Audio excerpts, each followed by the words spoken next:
Greetings YouTube. Today we're looking at a Kershaw knife. This is the Deadline 1087. I bought this without having seen any reviews at all. I just saw an image of it online and I was poking around on Amazon looking for some other knives just to see what I was in the mood to buy, and this one caught my eye, so I went and picked up a copy.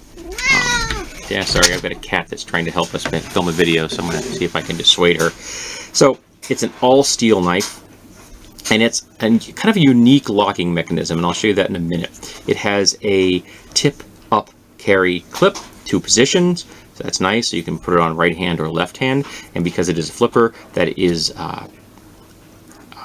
usable by someone that is right-handed or left-handed, though because of the locking mechanism it is designed for a right-handed person, but you can close it with your left hand. Even I can close it with my left hand, and I am right-handed, so I'm sure that a southpaw would be able to close it much more readily.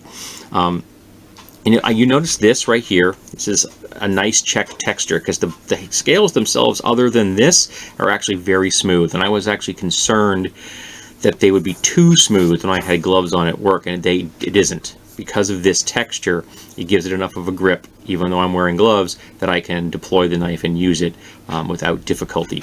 You'll also notice that it is a deep pocket clip. That goes almost all the way out to the end of the knife. So this thing rides very deep. You can barely see this thing, and because it's a flat color, it blends in nicely to a pair of jeans. You don't really see much of this at all. Torx pivot, which is interesting. This is just a domed bolt on this side, but this side has little facets on it, which I thought was a nice touch. And it's colored, which I also thought was a nice touch. It has a nice tactile feel to it. It's kind of cool. That's a bit of a detail they didn't have to put in there, and I'm glad they did. You'll note that this is a pure flipper, so we're going to deploy it now. Here we go. And this is a Wharncliffe blade, a true Wharncliffe, absolutely straight. And this is why I found it, because I was poking around on Amazon looking for Wharncliffe knives to make an order. Now this says on the back, it says 1087 Kai, Diskin design, 8CR13 MOV steel. So it's not the highest end steel in the universe.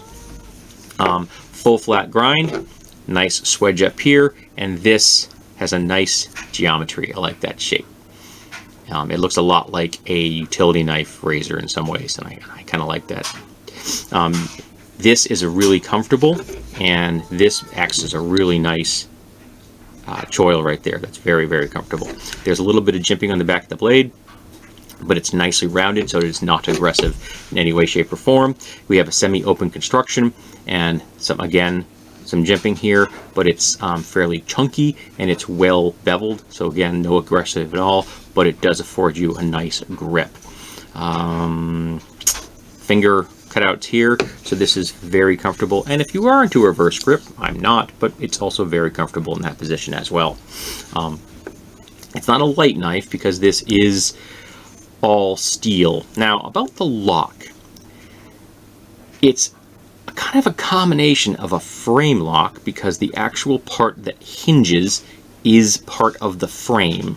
There are no scales on, there are no liners on this. This is just 2 scales.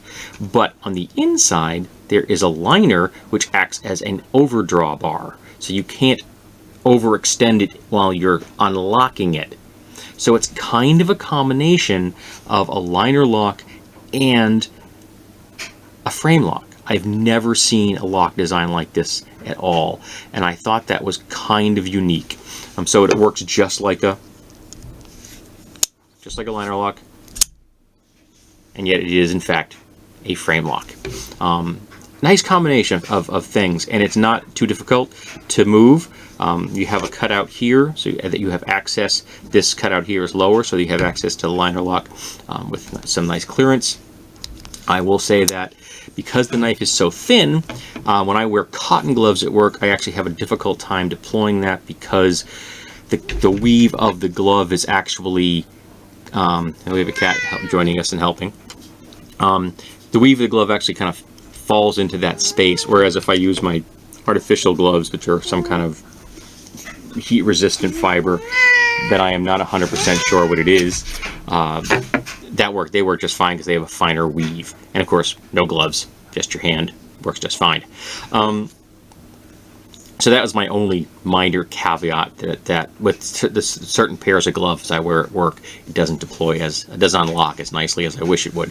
Now I have something I'd like to show you, and I don't know if I'm going to be able to, because I don't know if my camera's going to pick it up. We're going to try. All right, now I don't know if you can see that, but you look on the inside, you'll see 2 ball bearings. Now most liner locks I own, in fact I think every liner lock I own of any kind of quality, has a single ball bearing that is the retention for the knife blade when it is closed. This one has 2 of them, and I have never seen a knife with 2 ball bearings. I really am interested why they made that decision. I'm not saying it's a bad decision, but I'm interested why they made that decision. Because the one thing it did do is that when I first got it, it made deploying it much stiffer. It took me quite a while to wear this in. Now when I get a new knife, I play with it a lot. I mean, I'll be at my desk playing with it when I'm on YouTube, and when I'm sitting in the living room watching movies with my wife, I'm playing with the knife all the time. My wife's just used to it. I'll just be sitting there flicking a knife and closing it, flicking a knife. That's what I do. And you'll notice that when you close it, because it's a flipper, you have that nice right there. It stops on your thumbnail. And that's your code, and the resistance is good on this, so it stays right where you want it to. So it's not going to just slam closed. Even gravity is not going to slam this closed on your finger. And let's see if I can show you how much detention there is on here. There we go, snap. So there is definitely some decent retention on the blade when it is in the closed position. And again, you're going to have to wear it in a little bit because of those 2 ball bearings. And again, is this a Diskin thing? Is that did Diskin design this thing with the 2 ball bearings? This is just something that Diskin does. I don't know. I don't think I own any other Diskin design knives. But maybe it was just for this model, and if it was just for this model, again, intrigues me. It's not a bad thing, just I don't understand why it's there, and little puzzles like that entertain me.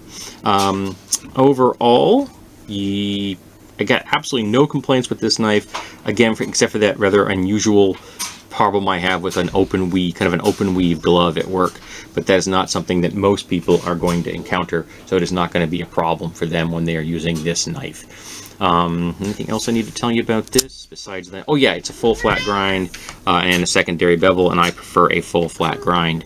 I think that is one of the best things you can get, because it gives you a much stouter blade.